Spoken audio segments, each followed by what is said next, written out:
ಇವತ್ತು ಸಿಂಪಲಾಗಿ ಟೊಮಟೊ ಹಣ್ಣಿನ ಕರಿ ಮಾಡಿದ್ದೀನಿ. ಅದು ಹೇಗೆ ಮಾಡೋದು ಅಂತ ಬನ್ನಿ ನೋಡೋಣ. ರೈಸ್ ಜೊತೆ ಚಪಾತಿ ಜೊತೆ ಚೆನ್ನಾಗಿರುತ್ತೆ ಕಾಂಬಿನೇಷನ್ನು. ಮಕ್ಕಳು ತುಂಬ ಇಷ್ಟಪಡ್ತವೆ. ಮನೆಯಲ್ಲೇ ಇರೋ ಐಟಮ್ ಬಳಸ್ಕೊಂಡು ಟೊಮಟೊ ಕರಿ ಮಾಡಿದ್ದೀನಿ.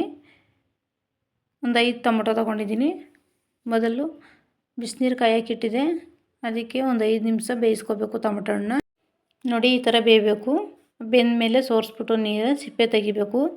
ಸಿಪ್ಪೆ ನೀಟಾಗಿ ಎಲ್ಲ ತೆಗಿಬೇಕು.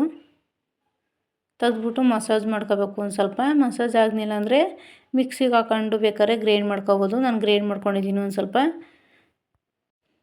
ಇದಕ್ಕೆ ಬೇಕಾಗಿರೋ ಸಾಮಗ್ರಿಗಳು: ಧನಿಯಾ ಪೌಡ್ರು, ಜೀರಿಗೆ ಪೌಡ್ರು, ಈರುಳ್ಳಿ, ಸಾಂಬಾರು ಪುಡಿ, ಬೆಳ್ಳುಳ್ಳಿ, ಶುಂಠಿ, ಗರಂ ಮಸಾಲ ತೊಗೊಂಡಿದ್ದೀನಿ ನಾನು. ಸ್ವಲ್ಪ ಎಣ್ಣೆ, ಸ್ವಲ್ಪ ಸಾಸಿವೆ, ಸ್ವಲ್ಪ ಕರಿಬೇವು. ನಾವು ಶುಂಠಿ ಬೆಳ್ಳುಳ್ಳಿ ಕಟ್ ಮಾಡ್ಕೊಂಡು ಇಟ್ಕೊಂಡಿದ್ವಲ್ಲ ಅದು ಹಾಕ್ಕೊಂಡು ಫ್ರೈ ಮಾಡ್ಕೋಬೇಕು. ಒಂದು ಸ್ವಲ್ಪ ಬೆಳ್ಳುಳ್ಳಿ ಹಾಕಿದ್ರೆ ಟೇಸ್ಟೇ ಬೇರೆ ಇರುತ್ತೆ. ಸ್ವಲ್ಪ ಕರಿಬೇವು. ನಾನು 2 ಈರುಳ್ಳಿ ತೊಗೊಂಡು ಕಟ್ ಮಾಡ್ಕೊಂಡು ಇಟ್ಕೊಂಡಿದ್ದೆ. ಅದೊಂದು ಸ್ವಲ್ಪ ಹಾಕ್ಬಿಟ್ಟು ಫ್ರೈ ಮಾಡ್ಕೊಳ್ಳೋಣ ನೀಟಾಗಿ. ಬ್ರೌನ್ ಕಲರ್ ಬರಬೇಕು. ಅದು ಬ್ರೌನ್ ಆದರೆ ಟೇಸ್ಟ್ ಚೆನ್ನಾಗಿರುತ್ತೆ. ನೋಡಿ ಈ ಥರ ಆಗಬೇಕು. ನಾನು ಗ್ರೈಂಡ್ ಮಾಡಿ ಇಟ್ಕೊಂಡಿದ್ನಲ್ಲ ಟೊಮಟೊ ಪೇಸ್ಟ್ ಹಾಕೋತಾಯಿದ್ದೀನಿ ಇವಾಗ. ಅದೊಂದು ಸ್ವಲ್ಪ ಫ್ರೈ ಮಾಡ್ಕೋಬೇಕು. ಹಸಿ ಸ್ಮೆಲ್ಲು ಹೋಗೋ ತನಕನೂ ಫ್ರೈ ಮಾಡ್ಕೋಬೇಕು. ನೋಡಿ ಕುದೀತೈತೆ. ಇವಾಗ ಮಸಾಲೆ ಹಾಕೋತಿದ್ದೀನಿ. ಧನಿಯಾ ಪೌಡ್ರು ಒಂದು ಸ್ವಲ್ಪ, ನಾನೊಂದು ಸ್ಪೂನ್ ತೊಗೊಂಡಿದ್ದೀನಿ. ಜೀರಿಗೆ ಪೌಡ್ರ್ ಅರ್ಧ ಸ್ಪೂನು, ಗರಂ ಮಸಾಲ ಒಂದು ಅರ್ಧ ಸ್ಪೂನು. ಅದೊಂದು ಸ್ವಲ್ಪ ಮಿಕ್ಸ್ ಮಾಡ್ಕೊಳ್ಳೋಣ. ನಾನು 1.5 ಸ್ಪೂನು ಮಟನ್ ಪೌಡ್ರ್ ತೊಗೊಂಡಿದ್ದೀನಿ ನಾನು. ಖಾರ ಪುಡಿ ಬೇಕಾದರೂ ಹಾಕೋಬೋದು. ಖಾರ ಪುಡಿ ಯೂಸ್ ಮಾಡ್ತಲ್ಲ.